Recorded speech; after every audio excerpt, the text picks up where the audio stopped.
The Trump administration comes out swinging after liberal Atlantic reporter Jeffrey Goldberg releases what he claims are war plans. Democrats and the media seizing on the new details that show signal messages with updates on timing and weapon systems being used to take out terrorists. But the White House and Pete Hegseth hit back hard on what exactly it was that was shared. You know who sees war plans? I see them.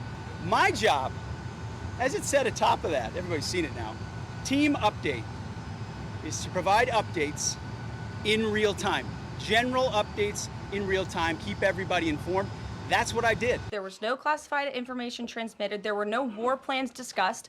Why did the Atlantic downgrade their allegation about war plans to attack plans? They're now playing word games because they know this was sensationalist spin.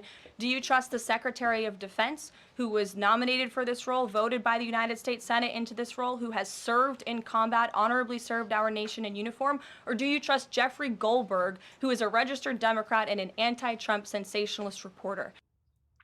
Goldberg, who has been racing from one cable news hit to another, claims the Trump administration is lying. What are they arguing, that an attack is different than a war? They put operational details of a forthcoming attack on a terrorist organization into Signal, into a Signal chat that included phone numbers that they didn't recognize. I don't even understand what that means. They're talking about attacking and killing terrorists using various weapon systems. So she's just some sort of weird semantic game. I don't understand.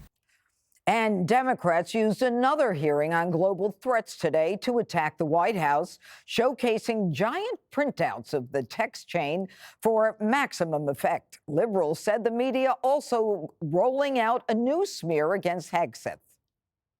I believe this story moved from blunder, which it was for all the last few days, to cover up. This is a career-ending decision. It's likely the biggest national security debacle. Sheer, unfettered, Olympian incompetence. He also violated the Don't Be an Idiot Act. The Trump administration is both arrogant and incompetent. That's a toxic combination, and American lives are at risk. The debate among national security professionals is over whether the secretary was just incompetent or whether he was drunk.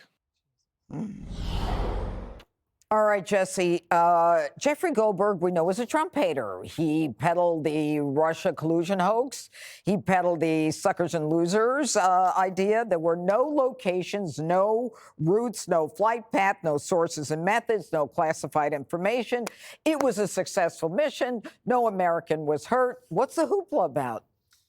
Well, this is like Trump throws 20 touchdowns in a row and he finally throws a pick six.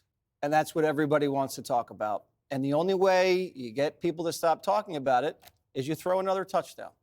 Now, I don't know what that's going to look like, but he's got to throw another touchdown, and he's got to throw it fast. No one outside of D.C. and in the news business really cares about this story. Mm-hmm. There's no video. There's no sex. There's no fraud. No one even knows what a Houthi is. People know who bin Laden is. People know what ISIS is. No one knows what a Houthi is. But when you get a situation like this in D.C. where there's classified information, a security breach, it's what everybody wants to talk about. But remember, Judge, you had two special counsels in the last election on Biden and on Trump mishandling classified information. No one cared. No one went to the voting booth on November 5th and said, I saw those piles of papers in this garage next to the Corvette or next to the toilet at Mar-a-Lago. No, it's not a big story. If this was an Al Jazeera reporter, they accidentally put on the group text, yeah, but it's Jeffrey Goldberg, who's a real scumbag. Biden, if he had put me on a text and it was like Binder and all of his political people, I would have stayed on there for 4 years. And then October surprise, my book drops, I would have made a fortune. But if Austin and Sullivan and some of his top national security people accidentally put me on a group text on Signal and talked about airstrikes in the Mideast, I would ease my way out of that group text, talk to Fox lawyer, and I would not say a word. I am an American before a news guy. I don't want to get involved in anything when it comes to national security. But this guy did. That's fine. Nothing's going to happen, though, because the Republicans control everything in D.C. It's not like they're going to prosecute anybody. So this is going to go nowhere. It always seems to happen to Trump, though. Like right out of the gate in the first term, boom, Flynn, toast. Now, again, his national security guy caught up in this. Trump can't have a conversation without getting leaked. Remember, he talked to the guy in Mexico, talked to the guy in Australia. That leaks. The perfect phone call always leaks. But for some reason, Joe Biden went 4 years and nothing leaked. And meanwhile, the guy couldn't talk. He couldn't think. So all the same people we showed in that montage were covering up for a commander-in-chief who is a basket case, who let the world blow up. And they think this is Watergate.